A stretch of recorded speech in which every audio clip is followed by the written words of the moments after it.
Hey hi. உங்களோட makeup grey ஆகுது, பேட்சி ஆகுதுன்னு ஃபீல் பண்றீங்களாங்க?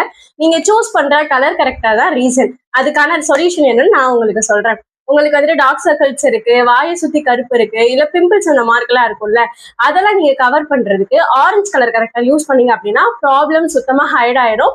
சூப்பர்வா இருக்கும். இதே இது வர்ற கிளையண்ட் வந்துட்டு ஃபேரா இருக்காங்க, இல்ல மீடியம் அண்டர்டோன்ல இருக்காங்க அப்படின்னா, ஆரஞ்சு கலர் கரெக்டர அவாய்ட் பண்ணிடுங்க.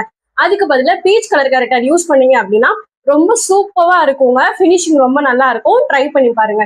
இதே இது ரெட் கலர் ப்ராப்ளம் இருக்கு அப்படின்னா, கிரீன் கலர் கரெக்டர் யூஸ் பண்ணுங்க. அதுதான் உங்களோட ப்ராப்ளம்ஸ ஹைட் பண்ணி கொடுக்கும். அதுக்கப்புறம் எல்லோ கலர் கரெக்டர் நம்ம எதுக்கு யூஸ் பண்றோம் அப்படின்னா, நம்மளோட ஒரு ஸ்கின் டோனை பிரைட்டரா காட்டுறதுக்காக நம்ம யூஸ் பண்ணலாம். பர்பிள் கலர் கரெக்டர் இது வந்துட்டு உங்களோட ஸ்கின்னை ஒரு டோன் வந்துட்டு க்ளோவா பிரைட்டரா காட்டும். பிரைட்டரா காட்டுறதை விட உங்களுக்கு ரொம்ப சூப்பரா க்ளோவா காட்டும். கரெக்டா நீங்க யூஸ் பண்ணீங்க அப்படின்னா உள்ள இருந்தே ஒரு க்ளோனஸ் உங்களுக்கு கொண்டு வருங்க. இதே இது உங்களுக்கு வந்துட்டு எல்லோ அண்டர் டோன் அதிகமா இருக்காங்க அப்படின்னாலுமே நீங்க பர்பிள் கலர் கரெக்டா யூஸ் பண்ணலாம். இந்த மாதிரி நீங்க யூஸ் பண்ணீங்க அப்படின்னா உங்களோட மேக்கப் ஃபிளாலெஸ்ஸா சூப்பரா வரும். ட்ரை பண்ணி பாருங்க. பாய்.